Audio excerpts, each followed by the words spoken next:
ஸ்ரீராம் ஜெய் ராம் ஜெய் ஜெய் ராம். ஸ்ரீமத் வால்மீகி ராமாயணம் சுந்தரகாண்டம் சர்க்கம் 53. ஹனுமானின் வாலில் தீ வைத்தல். இடத்துக்கு காலத்துக்கு ஏற்ற மாதிரியான வார்த்தைகளை தம்பிக்கிட்ட இருந்து கேட்ட ராவணன் கோபமாயிட்டு அவன் சொல்கிறான். ஆனாலும் கொஞ்சம் யோசிச்சுட்டு, உன்னோட பேச்சு சரியானது. தூதர்களை கொல்றது அப்படிங்கிறது தடை செய்யப்பட்டிருக்கிறது தான். ஆனால் கொலையை தவிர வேறு ஏதாவது ஒரு தண்டனை கண்டிப்பாக இவனுக்கு கொடுக்கணும். குரங்குகளுக்கு வாலில் தான் ரொம்ப இஷ்டமானது. அதுகளுக்கு அணிகலன் மாதிரி. இவனோட வாலில் உடனே தீ வைங்க. எரிக்கப்பட்ட வாலோட வால் இல்லாமலே இவன் திரும்பி போட்டோம். வால் அப்படிங்கிற ஒரு அங்கம் இல்லாமல் இருக்கக்கூடிய இவனுடைய நண்பர்கள், பங்காளிகள், சொந்தக்காரர்கள், பிடிச்சமானவங்க எல்லாம் பார்க்கட்டும். இவனை நெருப்பு பற்றி எரியிற வாளோட எல்லா நார்ச்சந்திகளுக்கு அரக்கர்கள் கொண்டுட்டு போட்டோம் அப்படின்னு ராவணன் ஆணையிடுறான். அவனோட அந்த உத்தரவை கேட்டுட்டு கோபத்தில் மனசு இறுகுன ராட்சசர்கள் நஞ்சு போன பருத்தி துணியெல்லாம் வாலில் சுற்றுறாங்க. வாலில் சுற்றிட்டு காட்டில் உலர்ந்த மரக்கட்டையில் பற்றிட்ட தீ மாதிரி ஹனுமான் பேருருவம் எடுத்துக்கிட்டாரு. வால் மேலே எண்ணெய் கொட்டி நெருப்பு வச்சாங்க. எரிஞ்சிட்ருக்கிற வால்னால் அந்த அரக்கர்களை அடித்து தள்ளினார். கோவத்தால் ஆட்கொள்ளப்பட்டுட்டு இளஞ்சூரியன் மாதிரி முகம் இருக்கிற அவர் ஹனுமானோட நெருப்பு பற்றி எரிஞ்சிட்ருக்கிற வாலை பார்க்கறதுக்காக பெண்கள், சிறுவர்கள், வயசானவங்க இவங்க எல்லாம் ராட்சசர்கள் எல்லாரும் ரொம்ப சந்தோஷமாக போகிறாங்க பார்க்குறதுக்கு. வானரோத்தமர் இந்த கொரூரமான ராட்சசர்களால் அப்படியே சூழ்ந்து நின்றுட்டு அவங்க எல்லாரும் கட்டினாங்க. நான் கட்டப்பட்டாலும் அரக்கர்கள் என் தாக்குதலை தாங்க முடியாது. என்ன கட்டி போட்டிருக்கிற கயிறுகளை அறுத்து எரிஞ்சிட்டு மேலே குதித்து இவங்க எல்லாத்தையும் மறுபடியும் அழிப்பேன். அப்படி நான் செஞ்சால் என் தலைவருக்கு நல்லது செஞ்சு என் கடமையை செய்த மாதிரி ஆயிடும். இந்த கெட்டவங்களை அரசன் ஆனப்படியே ஓடி திரிஞ்சிட்டு இருந்த என்னை கட்டி போட்டிருக்கிறாங்க. யுத்தத்தில் எல்லா ராட்சசங்களையும் அழிக்கிறதுக்கு நான் ஒருத்தனே போதும். ஸ்ரீராமனோட திருப்திக்காக இந்த அடக்குமுறையெல்லாம் நான் பொறுத்துட்ருக்குறேன். மறுபடியும் ஒரு தடவை லங்கையை சுற்றி பார்க்கணும். ராத்திரி லங்கையோட கோட்டை கொத்தலங்கள் எல்லாம் சரியாக பார்க்கல. ஆனால் ராத்திரி முடிஞ்சு இப்போ பகலுதும் வந்துருச்சு. நிச்சயமாக நான் லங்கையை பார்க்கணும். பெரிய கட்டுக்களால் வாலில் தீ வச்சு ராட்சசர்கள் எனக்கு கஷ்டத்தை கொடுத்துருக்குறாங்க. ஆனால் என் மனசுக்கு எந்த சோர்வும் இல்லை. தன்னோட இயல்பை மறைச்சிக்கிட்டு அடக்கிட்டே இருந்துட்டு இருந்தவர் ரொம்ப ஆற்றல் பொருந்தியவரான ஹனுமானை கட்டி பிணைச்சு ரொம்ப சந்தோஷமாக அந்த அரக்கர் கூட்டங்கள் அவரை வெளியே அழைச்சிட்டு போகிறாங்க. கொடூரமான காரியங்களை செய்யக்கூடிய அந்த அரக்கர்கள் சங்கு பேரிகைகள் எல்லாம் முழங்கிட்டு தங்களோட வீர செயலால் உற்சாகத்தோட பெருங்குரல் எழுப்பிக்கிட்டு அந்த நகரத்தை சுற்றி சுற்றி வந்தாங்க. எதிரிகளை அடக்கிற ஹனுமான் ராட்சசர்களால் சூழப்பட்டு ராட்சசர்களோட அந்த மாநகரை ரொம்ப சுகமாக சுற்றி பார்த்து வந்தார். வானரர் விசித்திரமான விமானம் இருக்கிற மாளிகைகள், மறைவான தங்கச் சுரங்கங்கள், சுரங்க அறைகள், நல்லா இருக்கக்கூடிய நார்ச்சந்திகள், ராஜவீதிகள், குடியிருப்பு பகுதிகள், அப்புறம் உலா வர்ற இடங்கள், பெரிய தெருக்கள், சந்துக்கள், வீட்டு முற்றங்கள், மேகம் மாதிரி நெருக்கமாக இருக்கக்கூடிய பெரிய வீடுகள் எல்லாத்தையும் பார்க்குறாரு. நார்ச்சந்திகளில், நாற்கால் மண்டபங்களில், ராஜபாட்டையில் அந்த ராட்சசர்கள் ஹனுமாரை காட்டிட்டு இவன் தான் அந்த ஒற்றன் அப்படின்னு சத்தம் போட்டு பேசுகிறாங்க.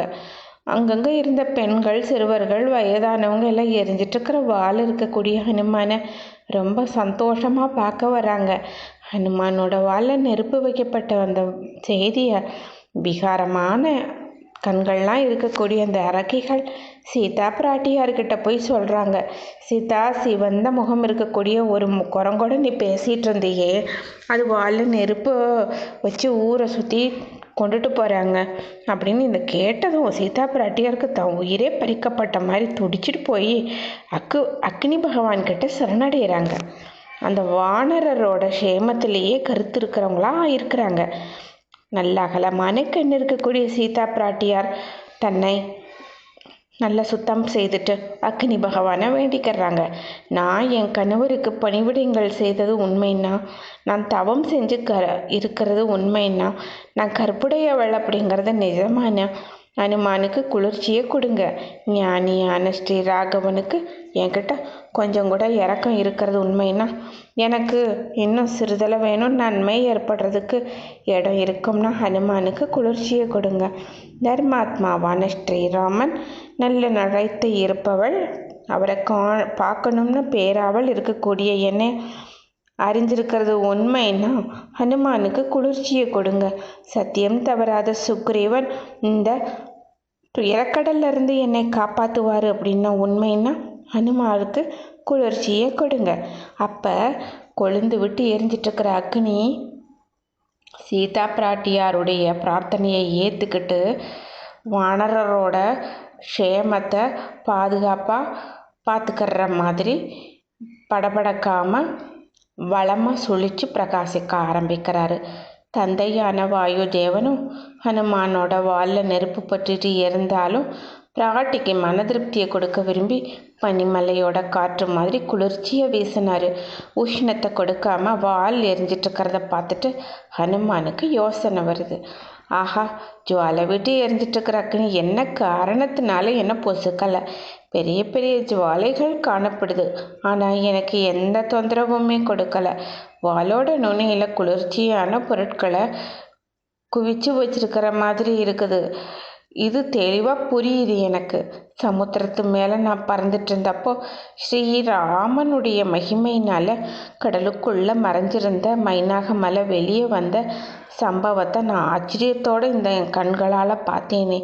ஸ்ரீராமனுக்கு உதவுறதுக்காக கடலுக்கும் புத்திமானான மைனாகத்துக்குமே அப்படி ஒரு பரபரப்பு துடிப்பு ஏற்பட்டுச்சுன்னா அக்னிதேவர் உதவி செய்ய மாட்டாரா என்ன?